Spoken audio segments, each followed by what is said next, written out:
اور عزت پانے کے لیے نا کسی قسم کی شرط نہیں کہ آپ اچھے اسکول میں پڑھیں، مطلب پی ایچ ڈی کریں، ڈگریاں کریں، آپ اعلیٰ قسم کی تعلیم کریں پھر آپ کو عزت ملے گی، پھر آپ کو کامیابی ملے گی، ہرگز نہیں۔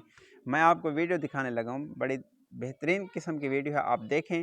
اور یہ بندہ پوری دنیا میں مشہور ہے، اللہ پاک نے اس کو جو عزت دی ہے اس کو دیکھنے کے لیے لوگ ترستے ہیں۔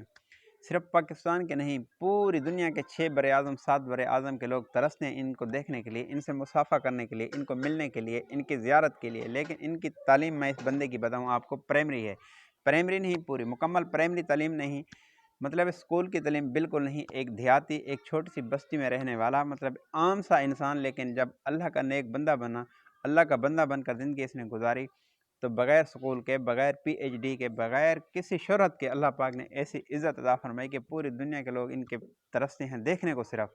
تو اللہ ہم سب کو اس طرح کے عمال کرنے کی توفیق عطا فرمائے۔ اس لیے میری بات کرنے کا مقصد یہ ہے کہ کوئی پی ایچ ڈی شرط نہیں، کوئی خاندانی ہونا شرط نہیں، کوئی حسب نسب کی اس میں شرط نہیں اللہ تک پہنچنے کے لیے۔ بس ایسے عمال کریں جو عمال اللہ تعالیٰ کو پسند ہوں، اس میں کوئی شرط نہیں کہ آپ اچھے اسکول میں پڑھیں، اعلیٰ قسم کی تعلیم حاصل کریں۔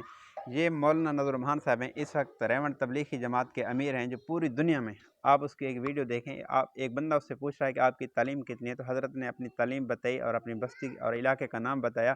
آپ نے کتنی جماعتیں پڑھی ہیں جی؟ 4 انگریزی پڑھی ہے جی؟ نہیں، آپ نے بستی میں پڑھی ہے، اپنی بستی میں؟ اتنی سادگی، اتنی دیہات میں رہنے والا بندہ، اور نہ سکول کی تعلیم، لیکن اللہ پاک نے کس طرح عزت عطا فرمائی۔ تو پتہ چلتا ہے کہ کامیابی صرف اور صرف دین میں ہے۔ اللہ کا بندہ بننے کے لیے کوئی سکول کی تعلیم شرط نہیں، کوئی جہاز اڑانا شرط نہیں، پانی میں تیرنا شرط نہیں، بلکہ اللہ کا بندہ بن کر زندگی گزارنا شرط ہے۔ تو پھر اللہ پاک دنیا اور آخرت میں عزت عطا فرمائیں گے۔ یہ مولانا نذر الرحمان صاحب ہیں، تبلیغی جماعت کے امیر، جو پوری دنیا ترستی ہے ان کو دیکھنے کے لیے۔ حالانکہ ان کی آواز کی سمجھ اس وقت نہیں آتی صحیح طرح، پرانے ساتھی جو ان کے ساتھ اٹھتے بیٹھتے ہیں ان کو سمجھ آتی ہوگی ضرور، نئے آدمی کو ان کے بیان کے، آواز کی، الفاظوں کی سمجھ بالکل نہیں آئے گی، لیکن دیکھنے کے لیے لوگ ان کو ترستے ہیں۔ تو یہ ہے عزت، ایسی عزت اللہ تعالی ہم سب کو عطا فرمائے۔ تو ایسی عزت کے لیے اللہ کا بننا ضروری ہے۔ بات اچھی لگے بھائی کے چینل کو سبسکرائب کرنا۔ اللہ آپ سب کا حامی و ناصر ہو۔ اللہ حافظ۔